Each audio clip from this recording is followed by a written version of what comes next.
नमस्ते दोस्तों, हम अपने जीवन में अलग अलग पड़ावों से, अलग अलग तनावों से गुजरते हैं। इन पड़ावों और तनावों के चलते हुए हमारे भीतर की जो ऊर्जा होती है वो कहीं ना कहीं ऊपर नीचे होने लगती है। दिन का एक समय ऐसा आता है जब हम बहुत थक जाते हैं, ऊर्जा का संचार महसूस नहीं करते हैं। इसीलिए हमें कुछ ना कुछ ऐसा करना चाहिए जिससे हमारे अंदर ऊर्जा का विकास हो। तो 3 तरीके हैं ऊर्जा का अपने भीतर विकास करने के लिए।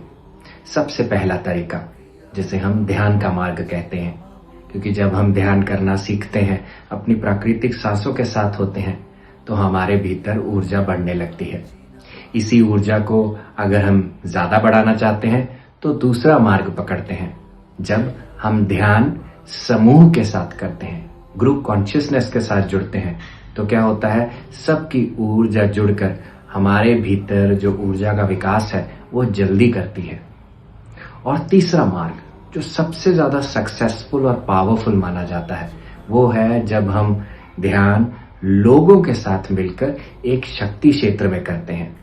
ऐसे करने से क्या होता है, जो भीतर की ऊर्जा है और बाहर की जो डिवाइन एनर्जी है मिलकर हमारे अंदर ऊर्जा का ढेर सारा दिन दुगनी रात चौगनी वाला विकास करने लगती है। ऐसा विकास हमारे भीतर फिजिकली, मेंटली, इमोशनली और स्पिरिचुअली हमें अलाइन करता है। तो दोस्तों, मुझे यह बताते हुए बेहद खुशी हो रही है कि ऐसा ही विकास करने के लिए एक ध्यान यज्ञ हो रहा है, जिसको हम महाअवतार पिरामिड ध्यान यज्ञ 3 जो होने वाला है द्वाराहाट में 5 जून से 7 जून तक। द्वाराहाट जहाँ पे महाअवतार बाबा जी की केव्स है और वो अपने आप में ही एक शक्ति क्षेत्र है। प्लस ग्रुप के साथ जब हम ध्यान करेंगे तो हम अपने अंदर बहुत सारी ऊर्जा का विकास करेंगे।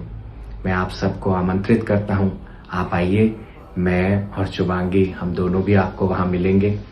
और प्लस एक असेंशन की जो वर्कशॉप है, जिसे हम एक फुल डे 5 तारीख को करेंगे, उसमें से एक टॉपिक शिव शक्ति, जैसे डिवाइन मैस्कुलाइन और डिवाइन फेमिनाइन को कैसे आप अपने अंदर यूनियनाइज कर सकते हैं, एक दूसरे के साथ जोड़ सकते हैं, इस पर हम बात और एक्सपीरियंसेस करेंगे।